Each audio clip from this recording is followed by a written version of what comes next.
हरिओम तत्सत। आज हम शिवानंद आश्रम कुमारगुंडा में श्रीमद् भगवद गीता के 14वां अध्याय के 6वां श्लोक पर संक्षिप्त में विचार करते हैं। श्लोक है तत्र सत्वं निर्मलत्वात् प्रकाशमनमामयम् सुख संगेन बध्यांति ज्ञान संगेन चानघ। अर्थात तीनों गुणों में सत्वगुण सर्वश्रेष्ठ है। सत्वगुण से निकृष्ट रजोगुण है और सबसे निकृष्ट तमोगुण है। सत्वगुण निर्मल है, प्रकाशित होता है, लेकिन सुख संग के कारण से बांधता है। जीव दादा दादा, नाना नानी, पोता पोती आदि से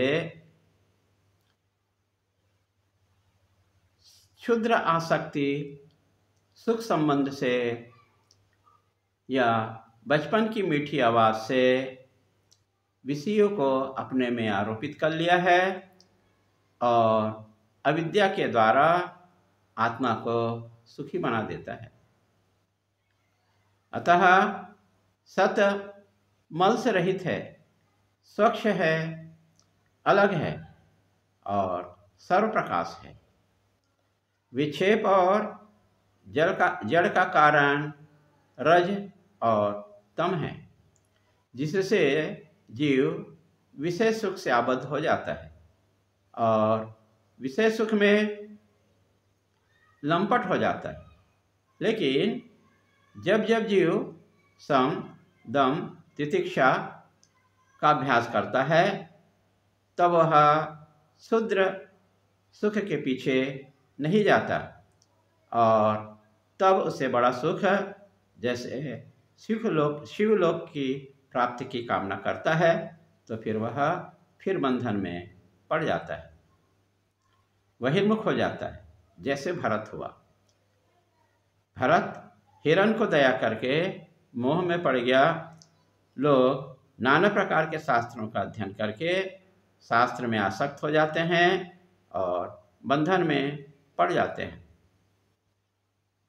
वे समझते हैं कि मेरे बराबर कोई ज्ञानी नहीं है, मैं ब्रह्मविद हूँ, लेकिन उसके अंदर राग द्वेष भरा पड़ा रहता है। कोई तो भजन कीर्तन में आसक्त हो जाता है। सत्वगुण में मनुष्य निष्पापी होता है। सुख आदि व्यसन के अभाव से बंधन नहीं रह जाता। जब पाप वासनाएं जगती हैं तो मनुष्य शास्त्रों का अध्ययन छोड़ देता है। पाप से भय आता है। रजोगुण का स्वरूप और कार्य अगले श्लोक में बताया जाएगा। हरिओम तत्सत, हरिओम तत्सत।